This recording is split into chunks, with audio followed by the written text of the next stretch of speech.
Welcome to Talk Tickers. Today we're diving into ArcBest's second quarter earnings call, a report that sent some seriously conflicting signals to the market. And the market's reaction? It was swift and it was brutal. Shares plummeted 12%. So, okay, let's get straight to it, because this big sell-off raises a really fascinating question. So that's the big puzzle, right? Shipments are up, which sounds great. So why on earth did the stock tank?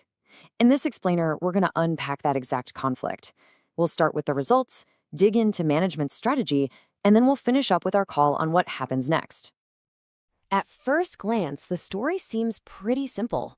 ArcBest missed Wall Street's expectations. Their non-GAAP earnings per share, which is just a key measure of profitability, came in 10 cents below what analysts were hoping for. And revenue was also a bit light, missing the mark by about $18 million. Now, that miss definitely triggered the sell-off, no doubt about it.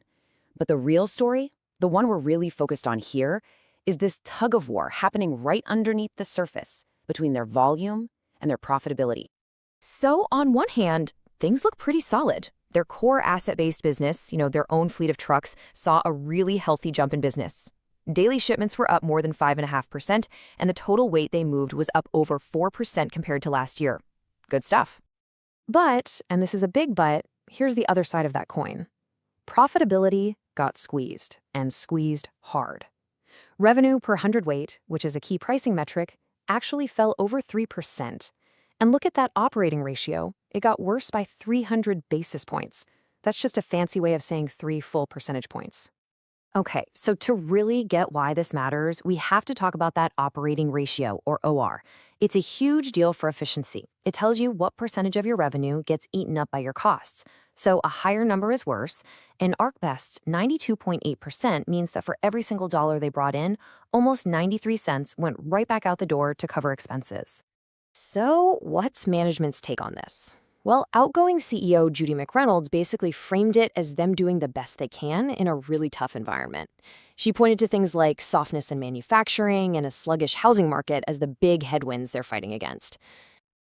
All right, so let's check out their game plan for getting through this. Their strategy really boils down to 3 core pillars. First, using tech and AI for everything from planning routes to managing their workforce. Second, being smarter with their pricing. And third, really focusing on growing their base of core less-than-truckload customers and small and mid-sized businesses. And on that third point, it looks like they're making some real progress. The president and incoming CEO, Seth Runser, pointed out that they added over 100 new core accounts. He emphasized that these are the stickier kinds of customers that should really pay off when the economy finally turns around. It wasn't all bad news. There was a genuine bright spot in their asset-light segment. That's the part of their business that uses other companies' trucks. After losing money for a bit, it actually swung back to a $1 million profit. That's a great sign that their cost controls and focus on better business are working. Now, as if all that wasn't enough, there was another massive piece of news layered on top of all these results. A huge but very well-planned change in leadership. Longtime CEO Judy McReynolds, who's really been the architect of the company's modern strategy, is retiring at the end of the year. She's handing the reins over to the current president, Seth Runser, who's been with the company for 18 years. So this is designed to be a really smooth, seamless transition. So what are they telling us to expect for the next quarter?